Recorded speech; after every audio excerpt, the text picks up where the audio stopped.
This is Cerebral Cinema. Movies of the mind.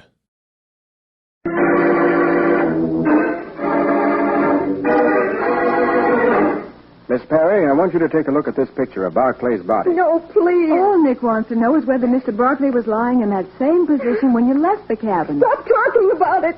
I said I killed him. What more do you want? I want a lot more. I want to get you out of this jail. And the best way to do it is by putting someone else in here instead. And now, the case of the homely bride. Today's adventure starring Lon Clark as Nick Carter. Brought to you by new post-war Old Dutch cleanser. Agnes Perry is not a pretty girl, and she's so painfully timid that the gossips predicted she'd never get a husband, even with her father's millions. But you never can tell. It's early evening in the Perry home as Tony Barclay, handsome and self-assured, sits facing Agnes's father and her best friend, Linda Forsythe. Mr. Perry, I dropped in to tell you that Agnes won't be home for dinner tonight. You see, we're eloping. Oh, Tony, not really. Oh, I'm so happy for you both. Well, an elopement isn't necessary, my boy. If Agnes loves you... Loves me? Huh. She's mad about me. Oh, Tony, you clown. Oh, give me a handkerchief, somebody. Oh, here you are, Linda. Thanks. And don't say I'm crying either. It's just that my glasses are getting misty. Agnes and I plan to meet in a little town upstate and be married tonight. In fact, she's waiting there for me now. Well, I don't understand. Isn't it a bit unusual to inform the bride's father before an elopement? Yes, but in this case it makes no difference.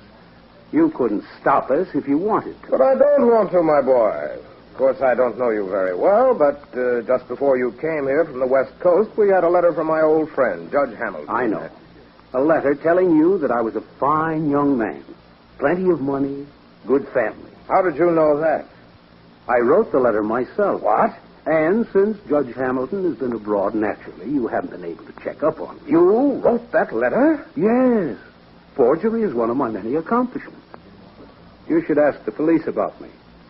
I'm quite a notorious character, really. You're joking. Not at all. I have a very interesting record. Swindling, fraud, picking pockets, armed robbery.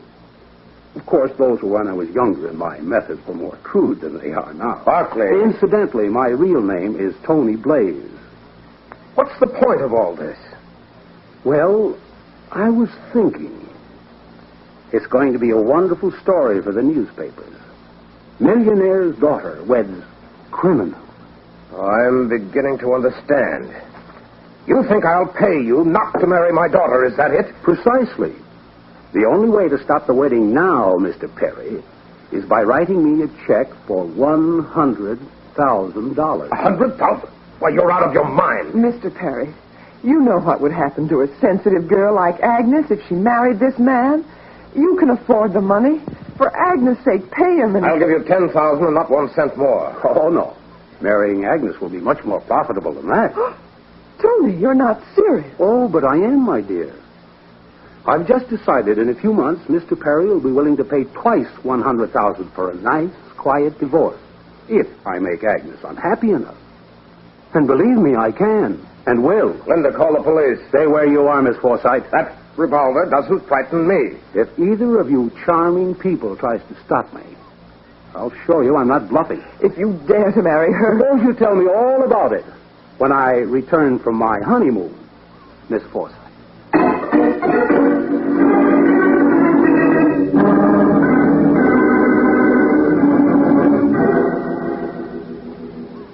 It's been almost an hour since he left, Mr. Carter. I tried everywhere to find you. I'm sorry, Mr. Perry, but Miss Bone and I were both out of the office. You've got to stop them, no matter what it costs.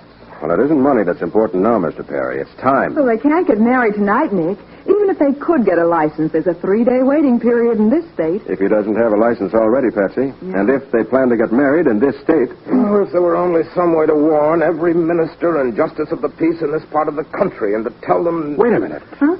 There is a way. Well, how, Nick? By radio. Why, yes. The station manager of WQXQ is a friend of mine. And if he'll let us run an announcement every now and then... No. We can't put the story on the air, Carter. Think of the scandal. Well, Mr. Perry, the important thing is to keep your daughter from marrying this man, isn't it? Well, Yes, of course. Go ahead with the radio announcements, Carter.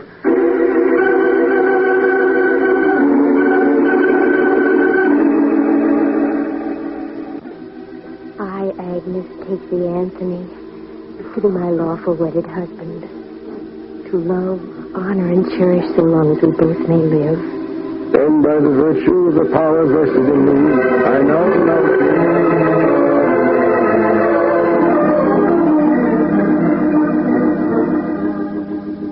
Well, this is our cabin, Agnes. Not much of a honeymoon cottage, is it? Oh, I don't mind, darling. Nothing matters except that we're married. Oh, Tony, I'm so happy. Here, stop there. Now. There, that's the girl. Oh, I'd better go put the car out of sight. I don't want anybody to spot it. All right, darling. And while you're gone, I'll unpack your suitcase for you. Away from my suitcase. Well, Tony, I was only going to... I know, darling, but I'm rather fussy about my things. Look, there's a radio in this cabin. See if you can get some music, huh? I don't want my bride feeling unhappy. Yeah.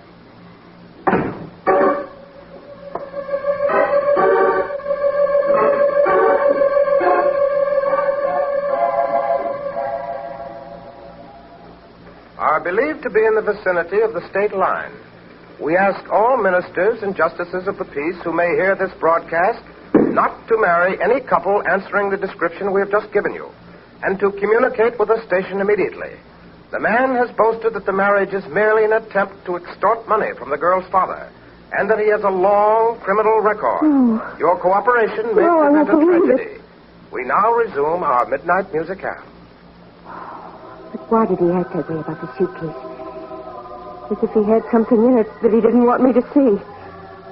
I've got to know. I've got to. A revolver. Oh, Agnes. Tony. Thought I told you not to open that suitcase. Tony. Why are you carrying this? Why, I always carry a gun, baby. For protection, that's all. Don't lie to me. It was on the radio that you're a criminal, that you only married me because of my father's money. All right, so I did. Why else would anyone marry a stupid little frump like you? Tony. Oh, no, I don't believe it. You said... I said I loved you, huh? And you were sap enough to believe me. But it's cash I'm in love with, darling. Papa's cash. Oh, Tony, you... Oh, I hate you. Good. I want it that way.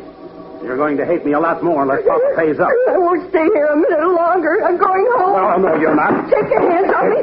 Tony. Why, you little... Slap me, will you? No dame can get away with that. Keep away from me, Tony. I can play rough, too. Don't you touch me. I'll kill you if you do. Don't kid me. You haven't got nerve enough to use that gun. I will. I swear I will. I'm going to give you a little lesson in wifely. You little fool, you.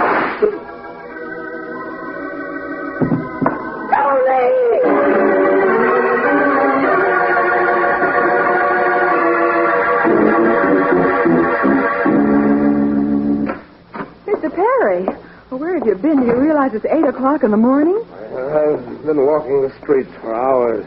When we didn't hear anything by midnight, I knew it wasn't any use. Well, it's a good thing somebody stayed here at the radio station. Nick's on the phone now.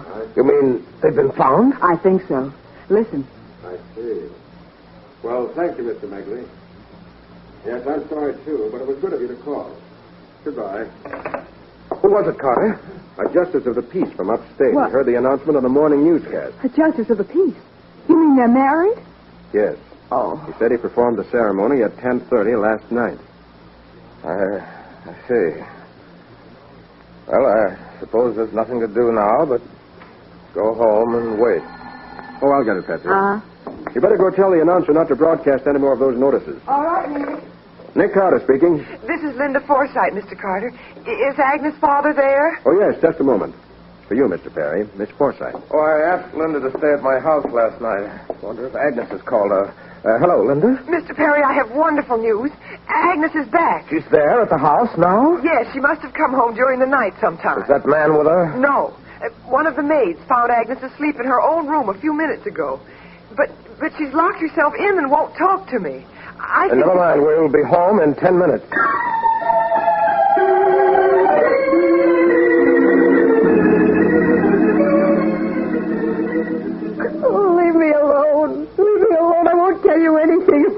But, Miss Perry, I know you and Tony Blaze were married last night, and naturally your father wants to know why you came home alone. Nick, why don't you give her a chance to get control of herself before you start firing questions at her?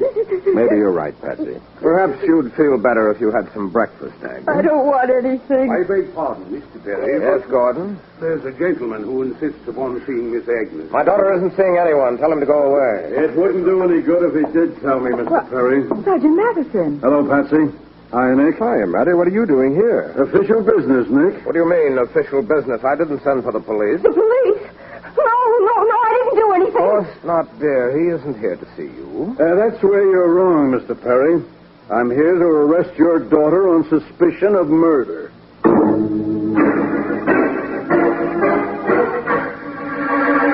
Agnes Perry's despair is equaled by the shock and grief in the eyes of her father as Mattie makes the arrest. We'll see what happens in just a moment.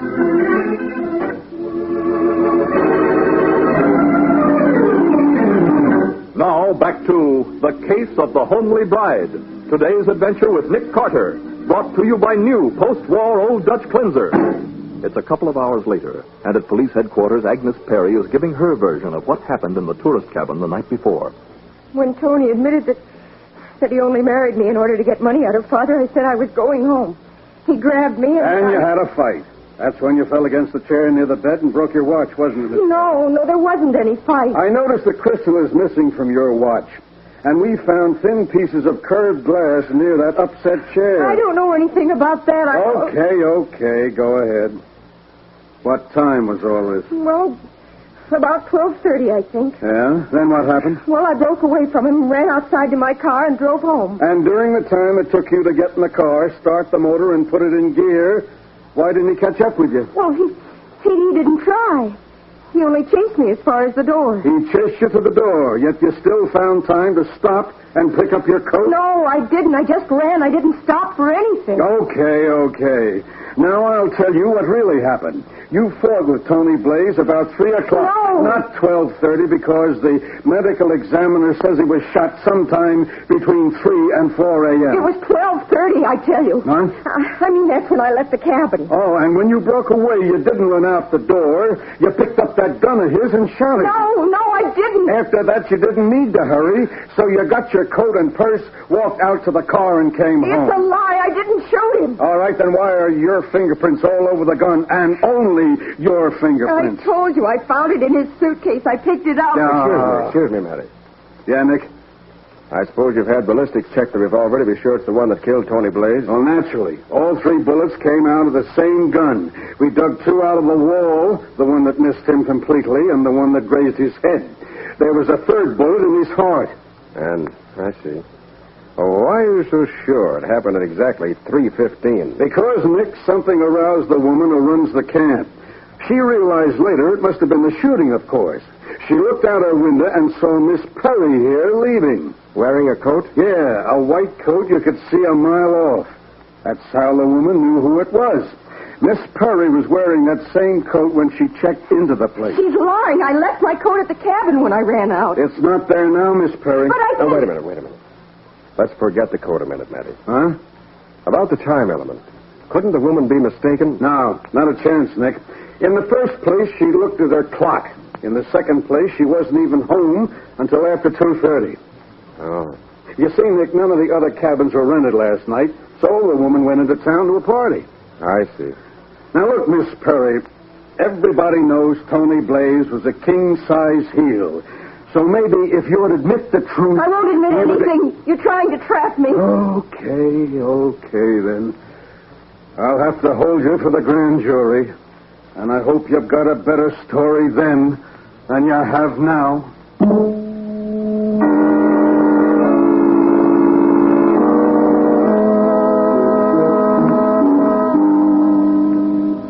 I can't believe it.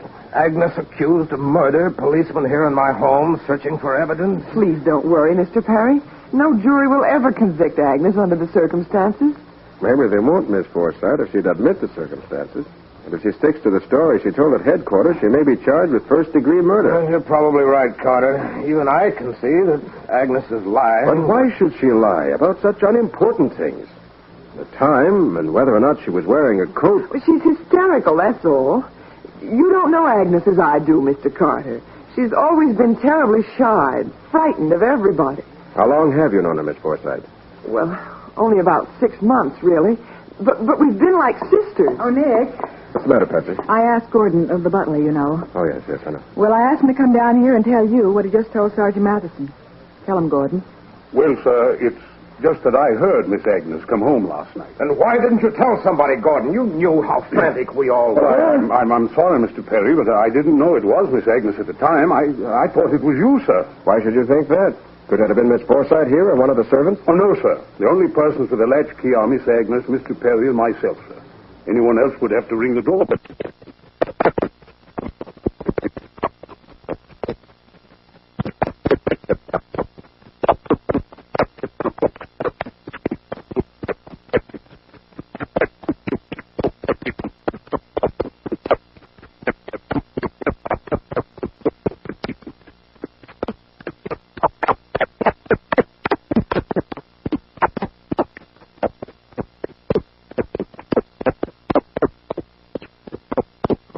If you left at 3:15, the time would be just about right.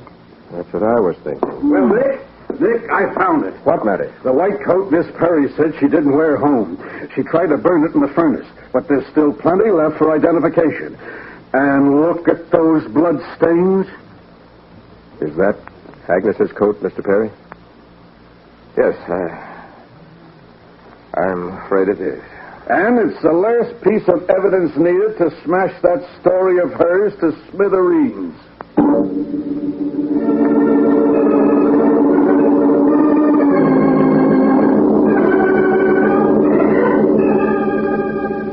Oh, what's the use? Yes, I shot him. Now I hope you're satisfied. Please, Miss Perry, don't look on us as enemies. Patsy and I came here to the jail hoping we could help you. That's the truth, Miss Perry. Why don't you tell Nick just what happened? Well, he was going to hit me. I warned him to stay away, but he kept coming with that awful look on his face. I was almost out of my mind with fear. I didn't even realize what I was doing. Now, look, you mustn't get excited. You see, Nick, it was self-defense. Yeah, but the next thing is to prove it. Oh, how can you with everybody lying about me? Nobody's lying about you, Miss They're Perry. all lying. That woman at the camp, the police, even Gordon. They lied about the coat, about the time it happened, even about my breaking my watch. Wait a minute. Do you still insist that the shooting took place at 12:30 and that you came back home without your coat? Of course I do, because it's the truth. And you didn't fall against that chair and break your watch crystal? I didn't fall against anything. Look, Miss Perry, how many times did you fire that revolver? Oh, I don't know. Oh, wait. I have a picture here that the police photographer took of the body. I don't want to see it. You've got to. This is important. All right. Now tell me, was this the way he was lying when you left the cabin? No, he was more on his side and not next to the bed. He was over by the easy chair. He must have lived long enough to crawl a few feet. No, Patsy. That last bullet killed him instantly. Oh, please stop talking about it. I said I killed him. What more do you want? I want a lot more, Miss Perry. I want to get you out of this cell. And the best way to do it is by putting someone else here instead.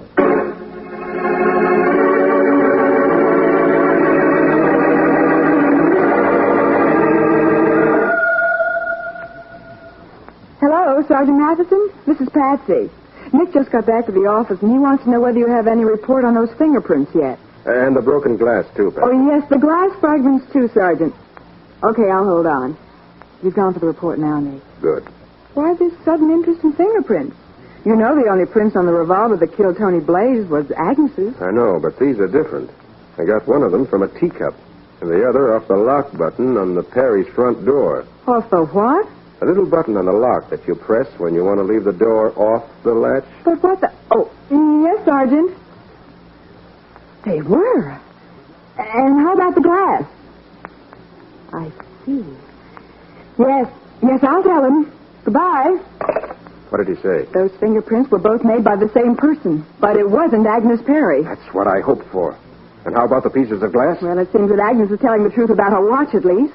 Those fragments weren't from a watch crystal after all. They were optical glass. That makes things more interesting. Better get your hat, Patsy. We're going to travel.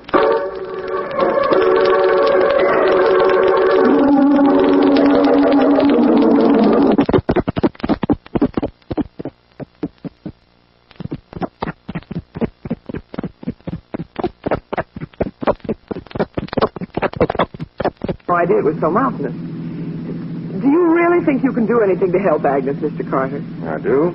Matter of fact, I intend to prove that Agnes Perry didn't kill her husband.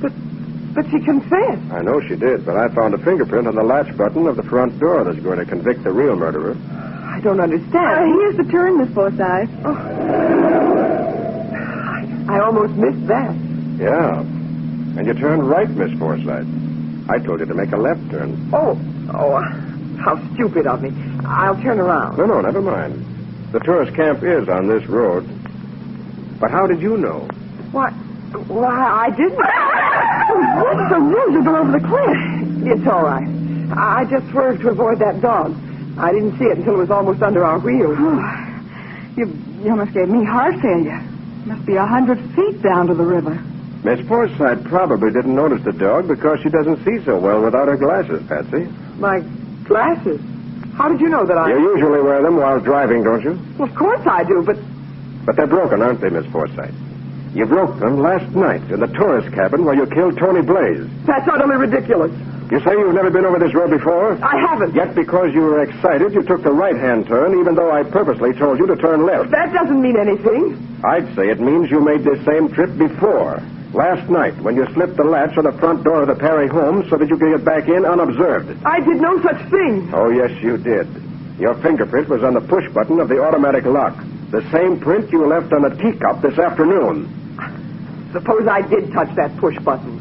You still can't prove I was ever in that cabin. I think we can. By having an oculist compare the pieces of broken glass found in the cabin with a prescription for your eyeglasses. All right, smart boy. So I did kill him. But I won't go to the chair for it. I'd rather die this way. If you're going over the cliff!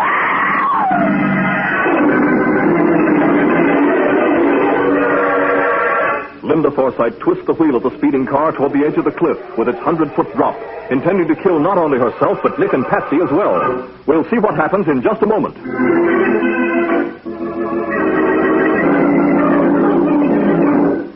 Now for the conclusion of The Case of the Homely Bride. Today's adventure with Nick Carter, brought to you by new post-war Old Dutch cleanser. Rather than take a chance on the electric chair, Linda Forsythe turns the wheel of her fast-moving car toward the side of the mountain road, where there's a sheer 100-foot drop. If you're going over the cliff, let go the wheel. Patsy, don't try to jump. Oh, thank heaven. We hit a tree instead of going over. Yeah. I managed to twist the wheel enough to avoid that. Yeah, but even hitting a tree at that speed, I mean, why aren't we smashed up more?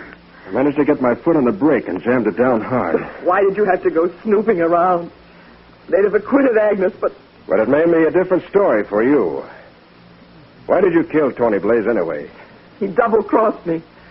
I was the one he was going to marry, not Agnes. He said it would only be a bluff to get money out of her father. Then you were in on the whole scheme. Well, of course I was. Tony would never have been able to meet Agnes if I hadn't made friends with her and introduced him. And then you stayed right with her so that you could encourage the courtship, huh? I did it because I loved him. And he said he loved me. We were going to take the money and get married. And then he decided it'd be more profitable in the long run to marry Agnes and collect afterward. Yes.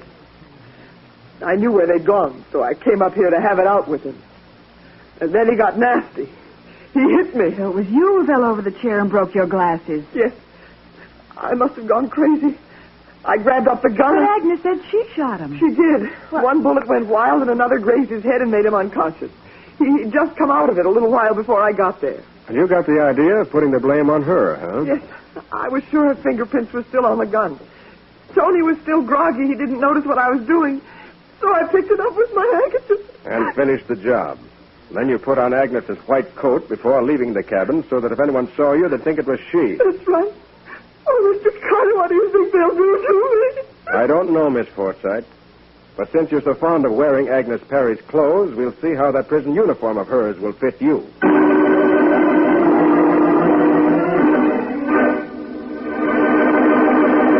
Well, Nick, what about the adventure new post-war Old Dutch cleanser will bring us next week? It's a story, Mike, about a politician who found an Oriental dancer in his bathtub.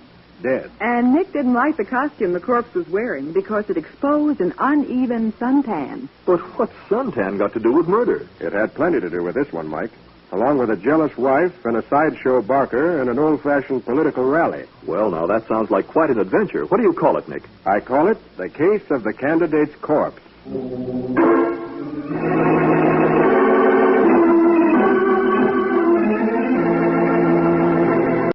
Cerebral Cinema hopes you have enjoyed this movie of the mind.